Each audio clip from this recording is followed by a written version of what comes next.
Okay, we're recording. Woohoo. So are you going to come on at 10:01? Yeah, I'm just waiting for everyone to join. Let's see. Okay, it says we have 2 attendees.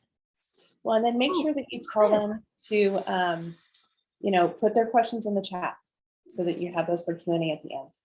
Yeah. Hi, Chris. I know you can't respond to me, but I see you. Chris is from Townsend Rotary. They had this really great event, the Fall Fest. I'm actually scheduling a webinar with him soon too. He's from Rotary. And I see Kelly's here. Hello, Kelly. Thank you for joining. We're just waiting for everyone to hop on. We'll give it a few minutes. So exciting.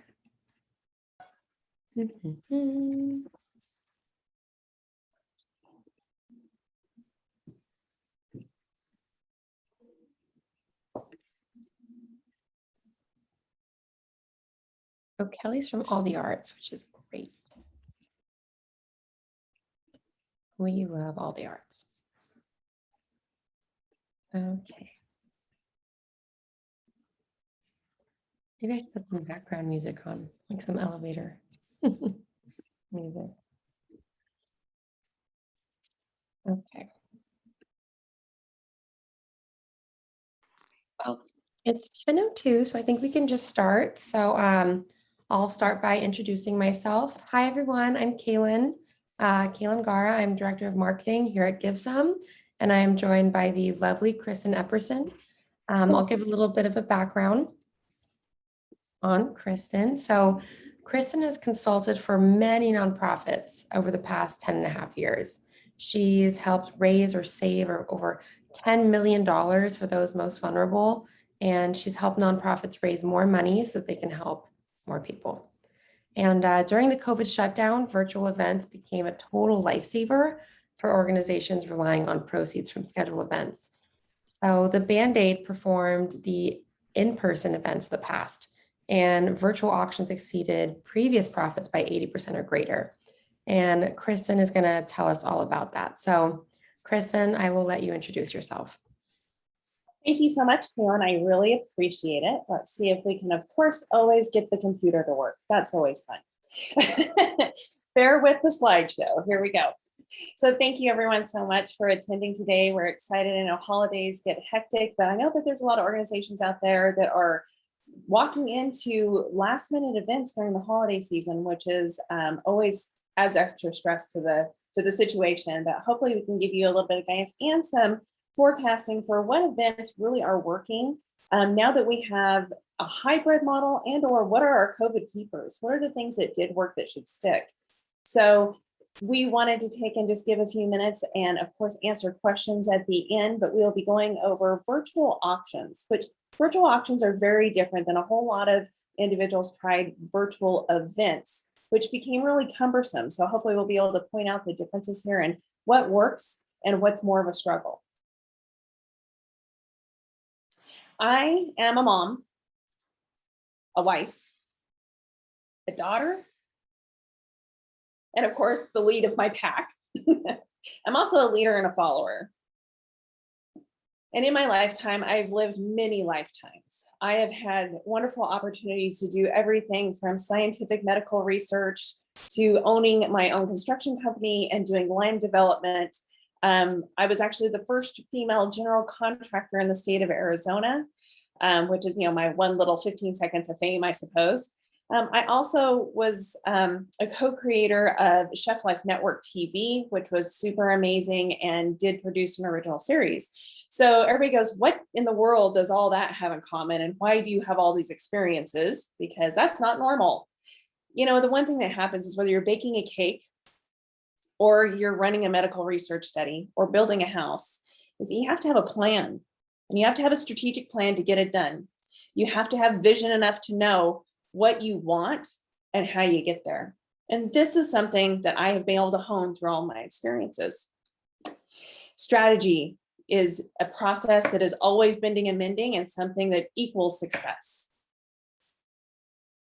But when I left Arizona to come to California, I was just a bored wife. And this is always the big joke because anybody who knows me for 5 seconds, my feet never quite touch the ground because I'm moving so fast. But I had the opportunity, and my husband always had to be on a board because of his job.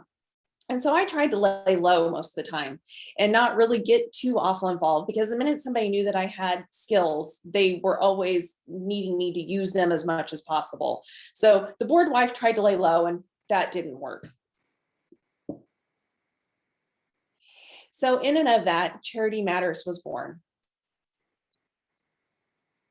And this happened.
So I became the producer of the Illumination Foundation Chef's Table event, which was a very, very, very, very strategic event.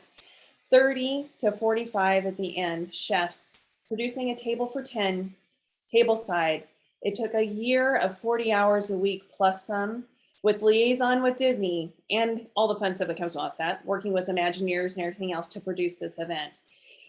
As soon as I did this, one year I said, you know what? I really think that I want to take and open up to more organizations and see what I can do to help and actually hang my shingle. And this happened.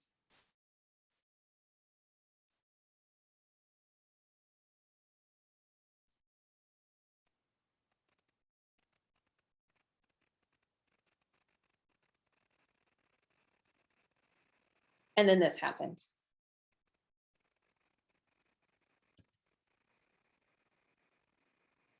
And then, as we all know, this happened. So when the coronavirus shutdown happened, I canceled 12 events, all of them to be over $500,000 net generating events for different organizations. When that happened, of course, everybody knows the pain that it took to take and try to undo what we had taken so long to do. It was a mess. And we just had so many things to unhinge. But what happened was there was all of this stuff that people had that we had collected for silent auctions and live auctions. What do we do with it? Is there any way to make money with it?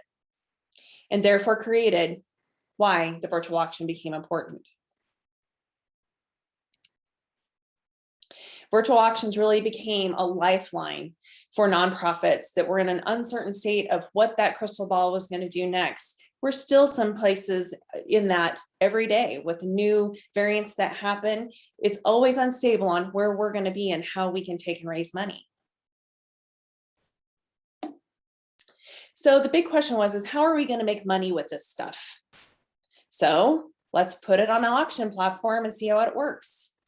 And lo and behold, the net goal for the first auction that I did was $3,000.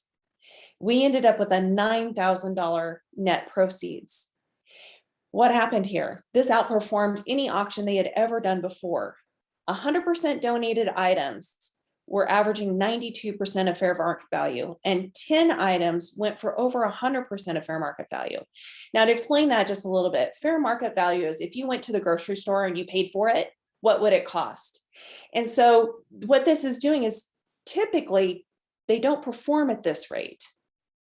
How did we make this much money became the big question. Is there something here? So we tried it again. And this time, again, a $3,000 net goal generated $12,500. 100% donated items averaged 87% of fair market value, and 14 of those items went for over 100% of fair market value. So why is this happening? What do we know? We know that the national average for silent auction items is 33% of fair market value. My organizations and my auctions that were in person at the time were averaging more of about 60% of fair market value because I do a ton of merchandising with them. There's an increase in fun factor that we saw because people are walking away going, that was so much fun. That was the largest part of the feedback that we got. So the big question then became is, do the rules of gamification apply here? With every auction, more patterns emerged. The coincidences became guidelines, and the theories became cornerstones of the next event that we would run. This is not a silent auction gone digital, very different, because it's performing differently. This is a virtual auction, which is very different from a virtual event. Figuring out the why, what was the data? We had concentrated bidding happening between midnight and 2 a.m. The increased bidding on prompt, the instant you prompted someone, they were on it and they were bidding and it was going up. So whether that was the system prompting them that they've been outbid or the ability to message them to increase them to come back and look at it, we're now doing what Facebook and Instagram always knew. Now we're able to apply it to fundraising. Reports of fund continued to generate, and there was consistent activity for 4 days straight, which is next to impossible to keep a donor engaged for 4 days straight. Donations are happening simultaneously and without a prompt. So figuring out the why was a single point of focus, really what was making this possible. You have to think about in an in-person event where you have a silent auction. You have your cocktail in one hand, you have your appetizer in the other. Oh, Jamie, I haven't seen you in 100 years. There's 45 minutes in the reception area to bid on your items before you walk into the ballroom. Typical scenario. So does a single point of focus really work here where we're only thinking about the auction? Longer runway of time, instead of 45 minutes to an hour and a half, we have 4 days. Downtime activity. People are doing this Sunday mornings over coffee. They're doing it 2 o'clock midnight night for all you insomniacs. This is working just like Instagram would work and the speed of Instagram shopping, a catalog sort of system, and gamification or pinball action is absolutely the proponent that is making this fun. So what is gamification? The application of typical elements of gameplay. These areas of activity typically are used in online marketing techniques to encourage engagement with products or services. Why doesn't a nonprofit work like a regular for-profit in their marketing? This gives us that opportunity. Gamification is exciting because it promises us to make hard stuff fun. As administrators for nonprofits, we need hard stuff to be fun and we need hard stuff to be easier. But our counterpart, our donor, needs to know that it's fun and they want to engage because it's volunteer. They don't have to be there. We take a look at different companies like Robinhood, who makes investing fun through the way their applications work, but also just as simple as Starbucks loyalty apps earn stars, or grocery store points actually yield gas, right? You can take and get those things. So gamification is something that the for-profit world uses every day. And this is a way that the nonprofit world can harness that. A sidebar though, is it possible? Is it possible? There it is. An in-person environment. The silent auction, is it distracting? Question mark. Is it actually a cop-out? How many of you guys have had that quintessential donor who says, I'm waiting to see what I got in the silent auction before I know what I'm going to give as a donation?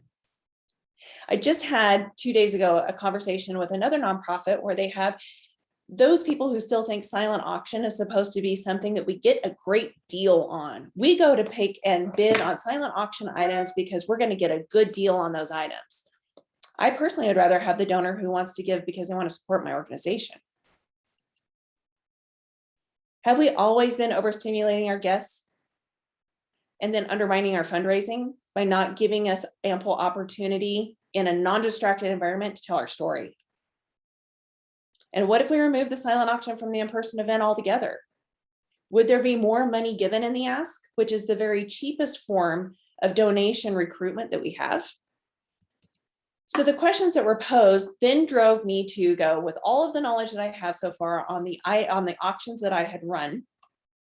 And at that point, we were somewhere around 20 auctions in. And I'm like, it's time to build a matrix. This is reoccurringly the same outcome every single time and about the same proportion. So what's going on here? How are we doing this? First of all, I was taking the net goal, not the gross goal, but after expenses, how much money did we need to make?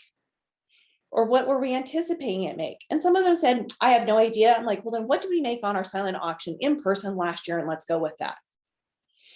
Then we took and went out and procured, which go ask for in-kind donations of 100%, fair market value of 100% of donated items. And I'll show you the grid at the bottom here so it makes a little more sense. Then we had add 2/3 more in fair market value and consignment items. And I'll also explain consignment items. The goal, if you had, was $5,000 you wanted to make and put in your bank account at the end of the day.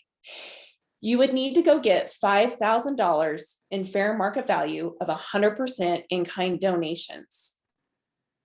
You would then take and add $10,000 in fair market value in reserve items and or consignment items. The net revenue would then be $5,000 minimum. We were seeing this take and exceed that. We want to make sure to tell you guys too, as you're going through here, if you have questions, please go ahead and submit them in the chat and we will take and answer them in our Q&A. Proof of the theory. After the theory and the matrix was built, then I'm able to consult other organizations on this is how the math works. If we do this, it yields that. And it worked. Again, Nagale Botanical Preserve wanted to raise $5,600.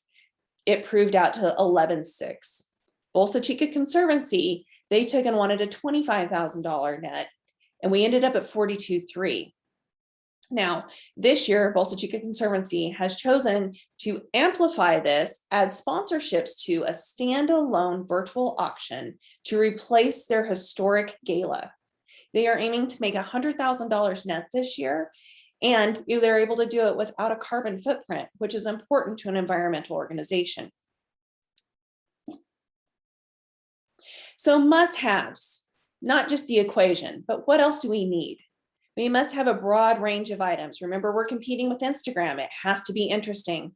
We must have very interesting items, which means if it's a trip to Moab, then on the opposite end, we have to have a cosmetology consult. If we have, so just as far as disparaging as you can think of and as creative as you can go, that's how diverse your items need to be. You must elevate the auction. I'll explain how that works. And you must have a consistency of 4 days in order to take and run your auction. 5 days, 2 weeks is too long. 3 days is too short.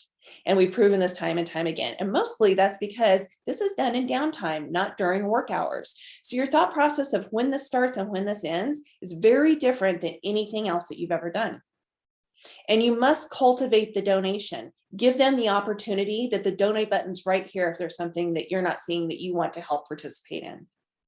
Oops. Timing. So optimal is 4 days, like we said before. Consistency is if it starts at 9 a.m., let it end at 9 p.m. That way that there's not a time change difference or, it's at 9:30 here and 12:45 p.m. here. We want to keep that consistent so it's easy for them to remember. It starts on a Thursday and ends on a Sunday. Again, we're recruiting our downtime. We're also then promoting the auction for a full 2 weeks prior, where we're showing what some of our greatest items are going to be to get people to go ahead and register ahead of time. Even if the auction is a part of an event, keep it as a separate event. And what this means is instead of, a lot of us are going back to in-person events, which is fine. But I challenge you all to remove that silent auction from your in-person event. Give yourself opportunity for people to socialize and enjoy each other, because that's why they're going to in-person events right now. They all miss each other. Don't take and overstimulate them by also have the auction going. Promote the auction, the entire event. And if your event ends at 9 p.m. that night, start the auction at 9 p.m. that night. A lot of times you'll have 1,000 people in your database that you can take and email this invitation for just the silent auction to, but also your main event. You might have 100 or 200 people in your event, and you have, just because they're not going to be there in person, excluded them from your fundraising. That's 800 people that you have in touch with that could be globally interested in what you're doing and support you, but because they're not in person, they don't have this opportunity. Consequently, the virtual auction helps facilitate. Again, anybody who's done an auction, can we just hate baskets? With this, we don't have to do cellophane or bows or baskets anymore, which is outstanding.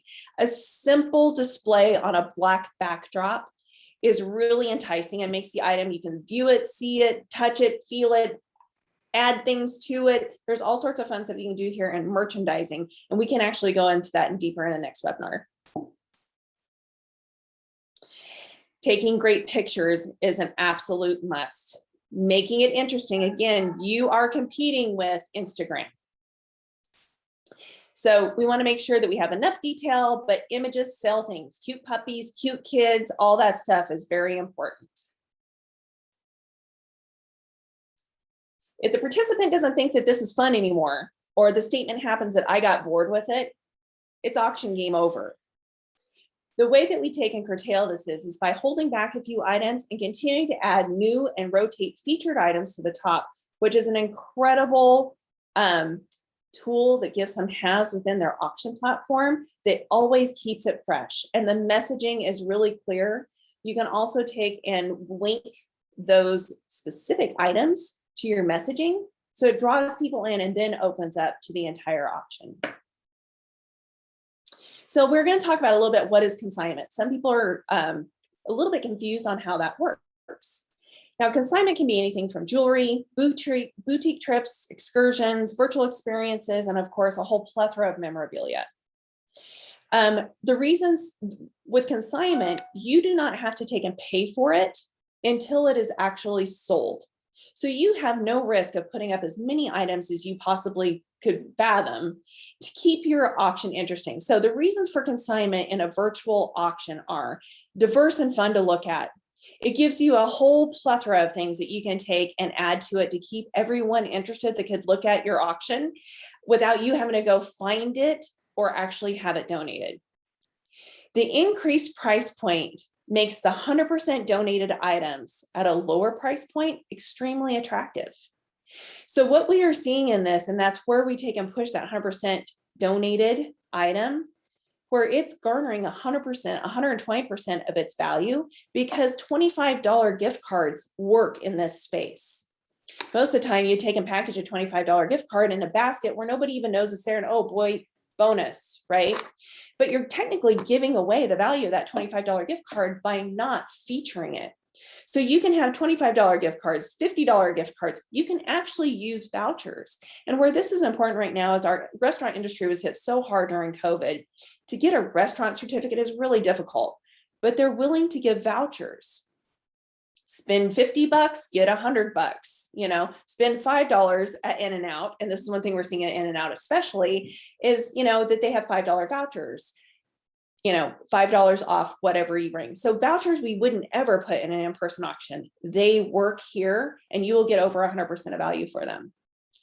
Items are redeemed as a consignment item. Items are redeemed by drop shipping them, or a concierge service actually comes in and says, hey donor, you just bought this, let me help you schedule your trip. So the pickup and delivery of the items on the back end is completely hands off for the nonprofit administrator or committee. The imagery is professional, beautiful, and easy to upload. So it really minimizes the work you have to put into this in order to amplify your auction.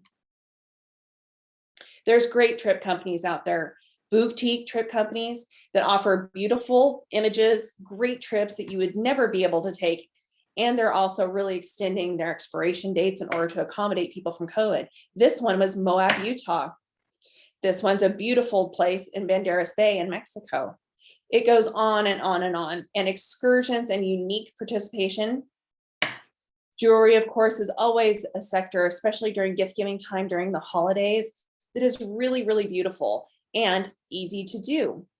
Through Givsum, the consignment items, if there is one item, right, there's multiples to give. So especially with jewelry, you can actually show 4 available. And when you show 4 available, you have gathered together once, you've put in the system once, but yet you sell it 3 or 4 times, depending on how many bidders are there. The Givsum system is one of the only systems that's fully automated in doing this and awarding those winners. It is a really exceptional way to minimize the time it's spent to add items and maximize the money that can come in. So the rules of consignment. These aren't going to bring a ton of money. Their job is to elevate the auction and push up the percent of fair market value of the 100% donated items. If you sell one, it's a bonus. And if you don't, it's not a problem because you're not committed to it. Remember, you're building a catalog of items that is curated to keep your game participating and engaged in the gamification of the auction. So, most important reason to utilize a virtual auction: increase your email database. In an in-person event, you may have 200 people that come, and half of those could be people that you could possibly gather new emails from, but you're neglecting the rest of your database. You're also able to take in with the Givsum system, when people come into the system, you're able to gather all information on them, even if they've come through Instagram or social media platforms.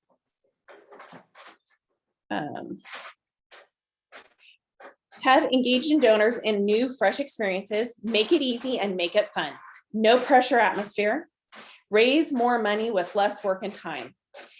We're actually eliminating some of the hedges that we've had in fundraising, period. And one of those is that we are no longer stuck in a geographic area. If one of your best donors, their sister lives in Timbuktu, she can take and bid on these auction items and help support your cause, and her family member that loves you and wants to take and donate.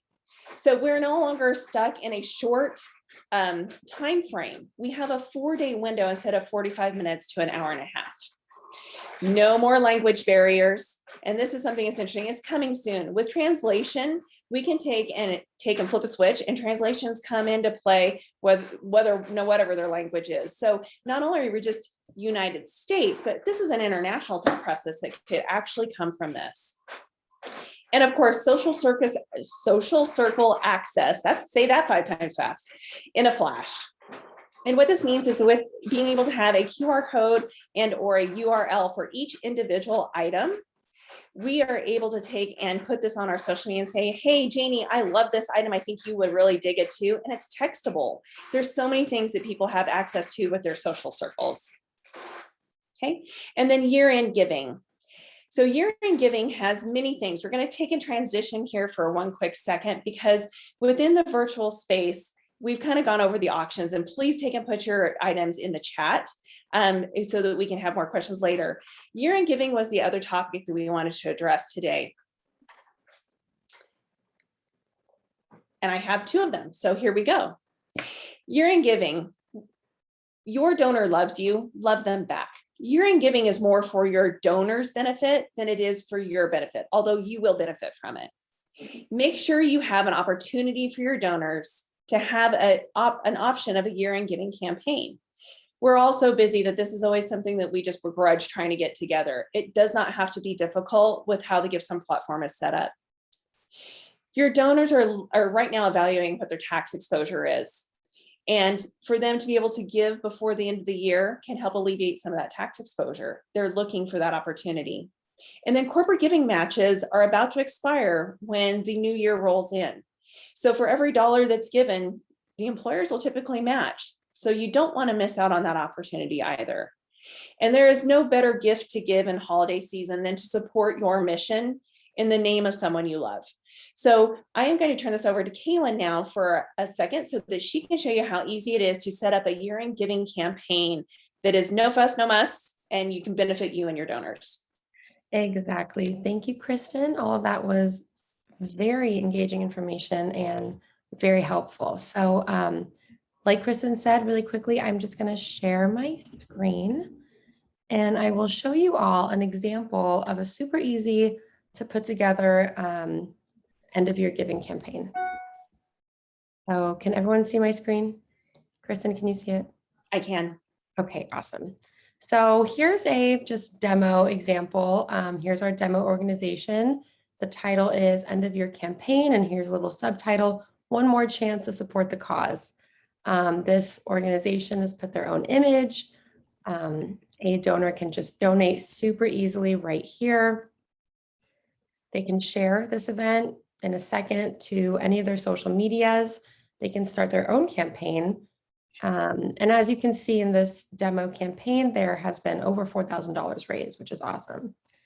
There's details. You can put photos or a video here, information where your donations will go to, which is awesome. And then people can start their own campaigns too. So for example, we have two supporters, Eric and Sean, and they've created their own campaigns for this organization, which is awesome. So there's some photos here that they've decided to put as well to give a little backstory and get engaging. And here's some of the sponsors. Have questions, contact Sean. But the really fun part is the auction, which I'm going to show you right now. So if we click on auction, we'll see they have their own auction going. And there are just a few examples right here. So let's click on free car rental. Let's see what happens. Ooh, free car rental. Very exciting. Here's the overview. Here's some conditions. Pickup, donated by Santa. Your donors and supporters can bid on this item, which is really great. Or they could bid on a trip to Disneyland super easily. And they can do this from any location, which is awesome. Like Kristen mentioned, they could be in their room at home, or they could be across the country, which is great. So here's just a little example of something that any organization could put together super easily and quickly and can help with end of year giving. And then I am going to hand it back over to you. Okay. And if anyone has any questions, just please leave it below and we will be sure to answer those. I already see we have one from Kelly. I'm excited. Stand by, technical difficulty. Where's the elevator music?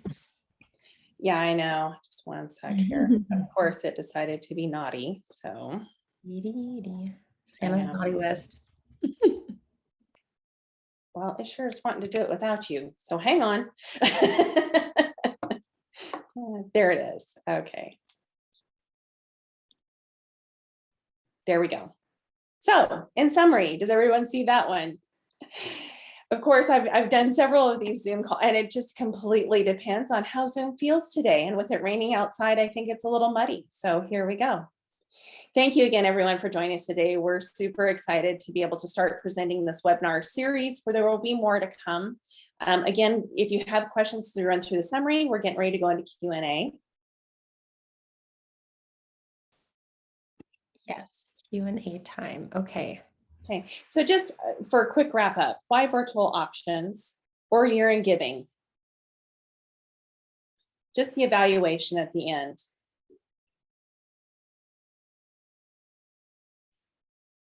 A new and better way to have, I'm going to take and actually pull this off of here so I can see it.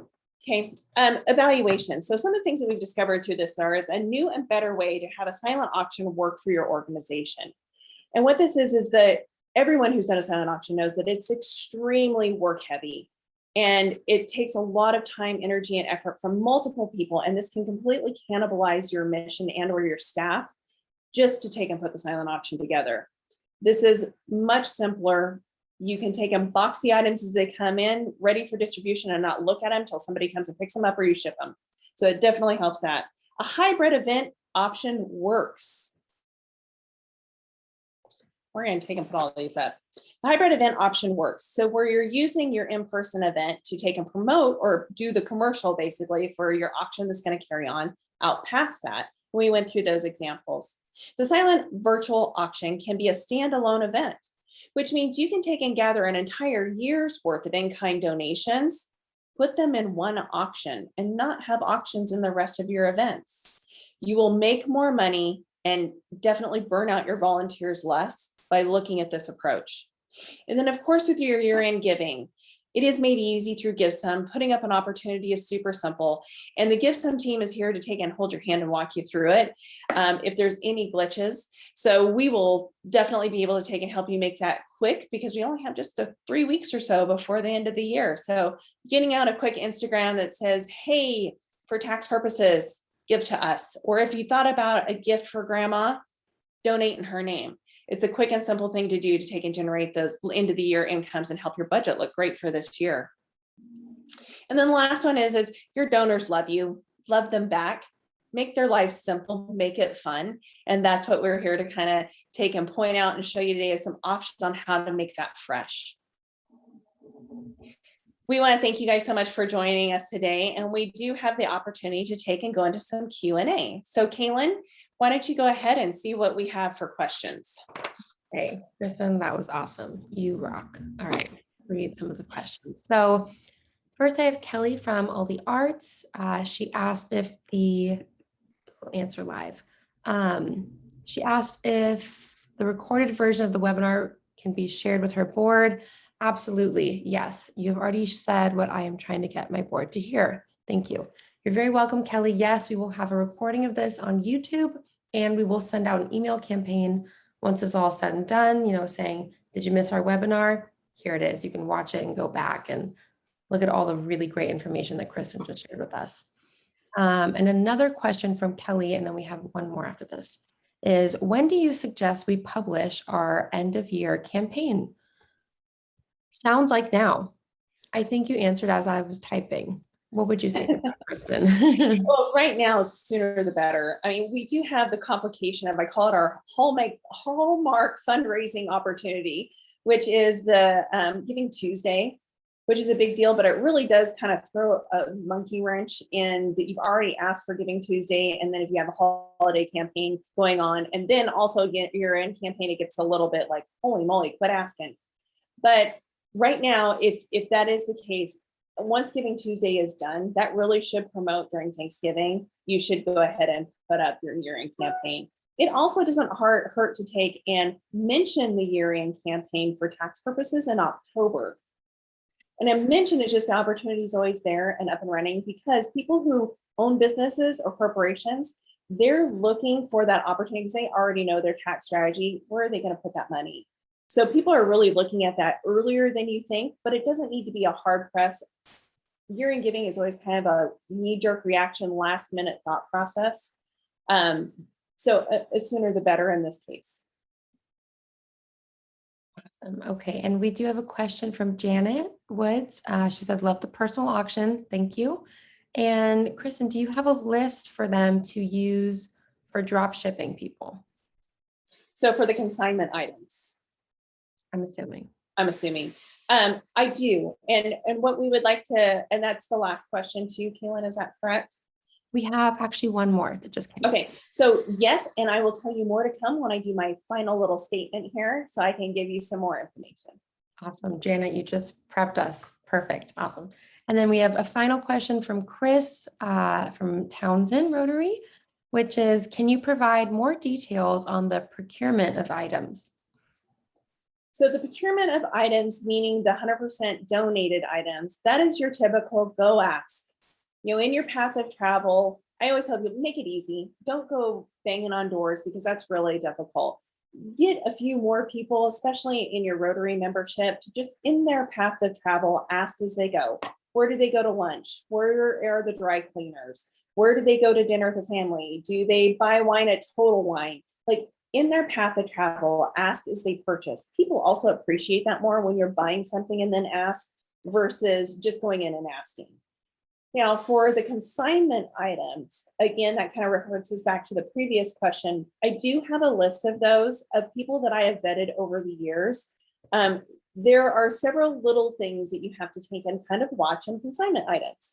If someone wants to take and tell you that you have to ship the item to you first, you don't want their item. You don't want to end up having to ship it back if it doesn't sell. You don't need it for an in-person thought process. There's other people who will do this better and without you having any liability until the item is actually sold. Also, always check your shipping. My teams that I use, they are willing to take and eat the shipping if it's something like the gal that I use for my jewelry. She's amazing. Her name's Eliza. She's with Jewelry with a Purpose. She will drop ship anywhere for me, her jewelry items. I also had another jewelry line. I said, oh no, only if it's in the state of California. So there are people out there that you can maximize, and they want to help the nonprofits. They're not there to make a ton of money off of the nonprofit. And we really try to align with at Givsum. We really try to align with people who have the nonprofit's best interest. And I can totally on a sidebar conversation, go ahead and walk you guys through that as well and give you some referrals. And Janet lastly asked, will there be training involved to get up and running? For the auction. So at this time, because the auction platform is newer to, we just released it, Keelan, was it in November? Yeah. End of October, November. Yeah. I'm very proud of this platform. There's been a lot of people who have been in the middle of nonprofits for years who said, this is really what we feel, admins and people who are trying to do this, it's going to make them the most money in the least amount of time. This platform is something that I will tout because of the fact that a lot of platforms try to give you too many things that make it just confusing. This gives you what you need to do it and do it quickly at the best time savings, which saves money and saves on your staff. So yes, there is training, there are a ton of videos, there's hand holding. And we're also doing right now where if you're going to take and do an auction, I will actually meet with you and help do a health check on it, guide you just a little bit. Also then look at your event right prior to the event to say, bidding permits or images or, different things where I can give you pro tips on your auction to make sure that it's going to, if you do well, we do well. We want to make absolutely certain that you do well. And really quickly, actually adding on that, I'm just going to share for like 1 minute my screen. Kristen just did a great health check on an auction that's live right now. Let me just very quickly show. This is the Child Guidance Center's auction. And this is, as you can see, it's up and running. And they have a few bids going on. It just launched. So she did a health check, which was really helpful to the organization. And with theirs, it was a thing that they had just about 5 items on this list initially, with 20 that were in the background that they did not know if they wanted to use or not. And so we did add consignment trips and jewelry to this to kind of flavor it up a little bit. They did want to keep a smaller auction because of the time frame that's happening, but we were really able to manipulate the pictures and the imagery and the merchandising so it would benefit them. Yeah, now it's so full of life. It's awesome. Okay, that's enough of that sharing. And I think those are all the questions. That's awesome.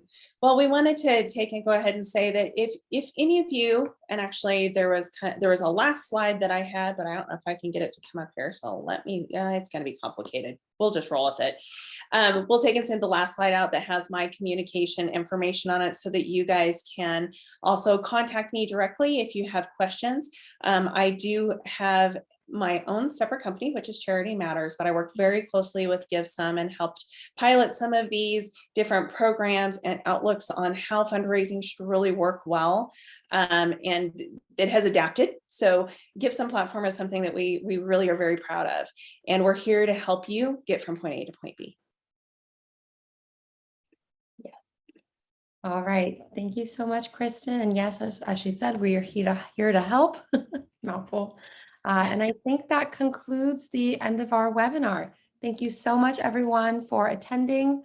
We hope it was helpful. And again, like we said, we're here to help. So we're going to take and just leave this up for one quick second here so that you have the contact information. Yeah. Please direct all questions to Kristen at Charity Matters. And for more information on Charity Matters, please go to charitymatters.org. Amazing. Thank you so much, Kaylin. It was fun. Thank you, everyone. Thank you, Kristen. Bye-bye.